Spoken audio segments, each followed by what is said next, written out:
Trying to understand the mind of an addict is like trying to do the Rubik's Cube with the blindfold on. It is absolutely impossible.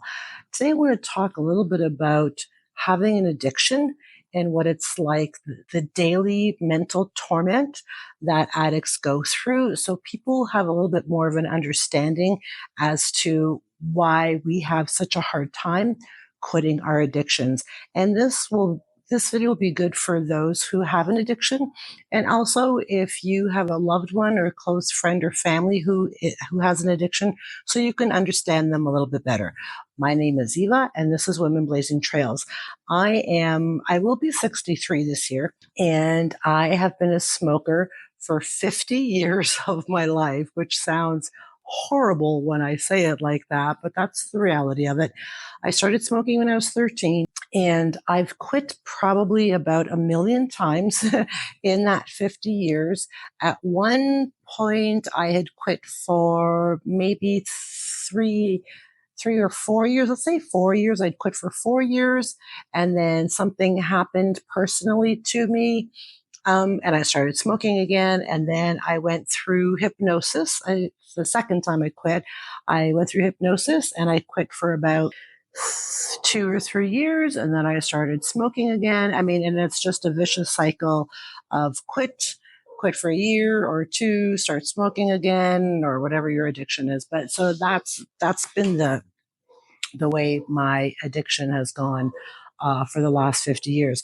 I've relapsed again. I quit smoking. So here's something. So my son came to visit me on January 21st. It's February 12th today. There will be cameo appearances by both my cats. He came for 3 weeks, so I knew that I wasn't going to smoke the entire time my son was here, because he's a very healthy young adult. So I thought, okay, I'm not going to smoke while he's here. So he brought me down some nicotine gum. I didn't smoke the entire time he was here. And then the day he left, I was actually planning it the day before he left.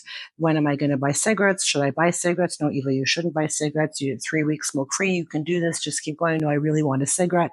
And this went on for a day and a half. And then the day he left, literally like within an hour, I was at the store buying cigarettes. And I know me personally as a addict of nicotine, a smoker, I know how horrible cigarettes are for you. Smoking is bad. I know all that. Most addicts are not stupid people. We are very smart, and we clearly understand how horrible our addiction is for us and how it is damaging our bodies and our mental health as well. We know all that. We're not stupid. But what happens is that the addiction plays tricks with your mind, and it says just one. You just have one and you're going to be okay. And this mind fuck, I can't even call it any other thing than that, just plays with you every hour, on the hour, every day, all day, for your entire life. It's a constant battle with your mind. I'm just going to have one. No, you're not. Yes, I can. And for me, and so I'm only going to use obviously myself as an example, because I can't speak for every other addict. So I'm embarrassed that I'm a smoker. I think it's disgusting. I'm embarrassed when I'm smoking, when I'm an active smoker. I'm embarrassed when I go out. I try not to get too close to people because my breath stinks, my skin stinks, and my clothes stink. Everything stinks. It's disgusting. So I try not to get too close to people. I chew gum all the time, just regular gum all the time. I try to freshen up. I do all these things to make sure that nobody can smell the smoke, because I am absolutely ridiculously embarrassed by the fact that I am a smoker and that I stink. But even that doesn't make me quit smoking and stay smoke free, because I can trick my mind. Oh, you just have one, and then brush your teeth, and then wash your face, and then freshen up, and nobody's going to know you're smoking, and nobody's going to smell it. And you're constantly trying to hide your cigarettes, your smell, your and agitation. Because if we're not smoking, if we're in a situation, or me, let's just say me, if I'm in a situation where I can't smoke for a long period of time. I get kind of irritable and not like cranky, but just like snappy, if you will. But you try to like mask it so that you're not like lashing out at people. It's kind of hard to explain actually. So I understand. I try to be, and this is the weird thing. So I try to be a very healthy person. I go to the gym, I drink water, I eat healthy as I can. I do all these things to try to age gracefully and be healthy, and yet I'm sneaking around for cigarettes and trying to hide my smoking and battling this addiction. And another thing here, because I live in Guatemala, you can go to a store. I think that's probably anywhere in Central America. You can go to a store and just buy one cigarette. You don't have to buy a whole pack, which makes it even harder for me as an addict to just buy. I'm just going to have one because I know I can just go to the store and buy one cigarette and nobody's going to know, and I'm going to mask the smell.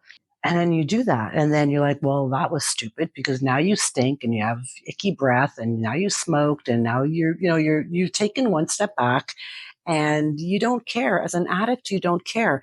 And I have a love-hate relationship with cigarettes because I hate smoking. I hate what cigarettes do to me. I hate how they affect my health. I hate how they make me stink. I hate how they make my teeth yellow. I mean, I hate everything about smoking. And then I love smoking. Like it makes no sense. And if you're not an addict, you'll never understand that. Remember that analogy, Rubik's Cube blind with the blindfold? You'll never understand it. Pardon me. But that's how we think, right? We think, oh no, smoking is bad. I'm just going to have one. And I think that and I'm not looking for sympathy at all. Seriously, I'm not. And if you want to share, like, if you have like any tools, drop them down below. I'm open to everything. I have the Alan Carr's Easy Way to Quit Smoking. I have that book on my Kindle. I have nicotine gum. I'm not vaping. I'm not going to buy vapes. I don't, if I'm quitting smoking, I don't want to be vaping. I don't want nothing. I was vaping. I don't have vapes anymore. I think it's just important to understand that we know how horrible this addiction is, and it torments us every day, all day. While you're in the early stages of quitting your addiction, it's a torment, and we know how bad it is, right? I know, all the bad things that smoking does to your health. I'm not stupid, but it's our minds that play tricks with us because we think we can have just one when you can't. And this is how my mind works. I bought cigarettes the day my son left. I have I have 4 or 5 cigarettes left in that pack now. So I'm going to get through the rest of the day with those 4 cigarettes, and I'm going to enjoy each and every single cigarette, even though they're disgusting. And then tomorrow, I'm not going to buy cigarettes. This is my mind. I'm not going to buy cigarettes. I'm going to do this. I'm going to get through. We're going to go back and get back on our quit smoking journey. And I don't know how long I'm going to last. I always feel every time, and I think every addict is like this. Every time we're in our quit phase, we feel great. We feel confident. Especially smokers, I have energy. I can breathe better. I can go for walks. I can do lots of activities. I can sing better because I love singing. I can sing better. And all these things. I feel all these wonderful benefits. And then, the next day you're out buying cigarettes because the benefits don't matter. We don't care about the benefits. As a smoker and as an addict, all we care about is getting that hit. I don't give a shit that I can breathe better. I don't care that I can sing high notes and long notes. I don't care that I can hike up the highest mountain in Guatemala. And you should watch that video. That's a good video. I'll link that too. I don't care about any of that. All I care about is getting that nicotine fix. And I don't want it through nicotine gum because I have nicotine gum. I want to have a cigarette and I want to inhale all those horrible chemicals and I want to feel that burn on the back of my throat. And that's what's hard to understand for people who aren't addicts. You can't describe it or help people understand it. It's so hard to explain, but we just want that hit because there's nothing more satisfying and disgusting at the same time as that hit. And we will go to great lengths to hide the fact that we're smoking. I try to hide it all the time. I don't want anybody to know I'm smoking because I'm absolutely embarrassed about it. I mean, everybody's going to know now because I'm doing a video about it. But here out when I'm out and about in public, I don't want people to know that I'm smoking. I hide my mouth. I chew gum. I don't want people to know that I'm smoking. I'm embarrassed and I think it's absolutely disgusting. And, do I have any confidence that I'm going to be, I'm going to go back to quitting smoking tomorrow and I'm not going to buy cigarettes? How long is it going to last? I don't know. I have to take it one day at a time. Every addict has to take their addiction one day at a time because I don't know what tomorrow is going to hold and I don't know what the next day is going to hold. And then maybe in a week from now, I just want one cigarette, or maybe in 3 months from now, I don't know. But all I know is that I do not want to be a smoker and I love smoking. And that's the reality of it. And it sounds absolutely pathetic. Sorry, cat hair. It's pathetic to say that and to admit that, but that's how it is. That's the truth. That's exactly what it is. And I can go through, a million more emotions and feelings that we have as addicts, but I think you get it.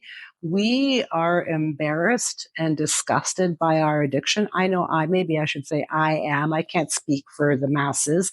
I am very embarrassed and disgusted by it. It's horrible. I hate what it does to my health. I hate how it makes me stink. I hate everything about it, but I love smoking. But I'm going to keep trying. And every day I'm just going to keep trying. Will this quit last? I don't know. I've had quits that have lasted almost 4 years. Is this going to be 3 years, 2 years? I've had lengthy quits. Is this going to be a lengthy one? I hope so, but I don't know. I always go into every quit with confidence, but I'm realizing now at 63 years old, it doesn't matter how much confidence I have.